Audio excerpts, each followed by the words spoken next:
pananagutan kung ikaw ay nag-exercise lang na iyong karapatan. Full stop. Walang pananagutan yan. Kung merong breach of code of ethics, hayaan yung KBP ang mag-ayos dyan. Sila magpapataw dahil merong ang self-regulatory body dyan. Nasa ng paglabag, nasa ng pag-violate ng franchise na wala namang factual statement. At saka talaga, iba ang komentaryo, iba ang news. At talaga pagdating sa komentaryo, yan ay kabahagi ng debate na sinasabi talaga ng korte na kinakailangan robust, uninhibited. No holds bar, ang sabi ng Korte Suprema.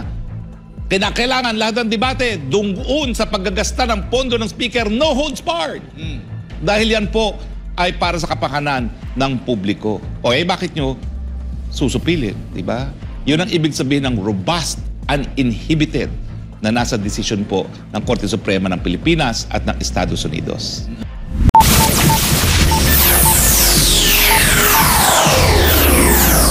Attorney, dahil isa ito sa mga natalakay din doon sa pagdinig, sinasabi ni Attorney Mark Tolentino, ang legal counsel po ng SMNI, there is a disclaimer of SMNI that any statement made by the anchors are not the official stand of SMNI. Yan po yung pinapakita natin. Pero sabi po ni Surigao del Sur 2nd District Representative Johnny Pimentel, yes, although it might not be your official stand, but still you are the franchise holder and you are responsible for the provisions stated in your franchise. The news report shall be factual, so kailangan ay factual yung report nyo. Now, aside from that, only news that can be attributed to a source shall be aired. So kung ganun, kung wala kayong source, gawa-gawa lang niyo yon.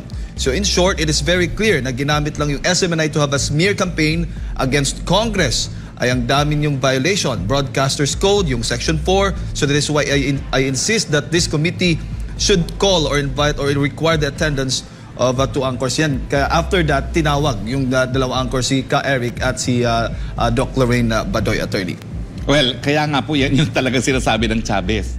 Yung pagpaparusa, subsequent punishment, yung panunupil, yung panunupil, prior restraint, lahat po yan pinagbabawal. Dahil yan po ay magdi-discourage, mananakot, magbibigay takot para tayo po ay magkaroon ng malawakan, masiglang debate sa mga issue na nakakaapekto sa ating bayan, lalong-lalo na pag ito ay tungkol sa pera na binabayad natin galing sa VAT at galing sa ating income tax. Pero attorney, may pananagutan pa rin ba yung network kahit na may disclaimer sa isang programa at yung isang anchor tulad nga ng ginawa ni Ka Eric ay nagtanong lamang at ngayon may pinatawag dahil dyan sa kamera? Ang punto ko nga, walang pananagutan kung ikaw ay nag-exercise lang na iyong karapatan. Full stop. Walang pananagutan yan. Kung merong breach of code of ethics, hayaan yung KBP ang mag-ayos dyan. Sila magpapataw dahil merong ang self-regulatory body dyan. Nasa ng paglabag, nasa ng pag-violate ng franchise na wala namang factual statement. At saka talaga, iba ang komentaryo, iba ang news. At talaga pagdating sa komentaryo, yan ay kabahagi ng debate na sinasabi talaga ng korte na kinakailangan robust, uninhibited. No holds bar, ang sabi ng Korte Suprema. Kinakailangan lahat ng debate dunguon sa paggagasta ng pondo ng speaker, no holds barred. Dahil yan po ay para sa kapakanan ng publiko. O bakit nyo susupilin, di ba? Yun ang ibig sabihin ng robust, uninhibited na nasa desisyon po ng Korte Suprema ng Pilipinas at ng Estados Unidos.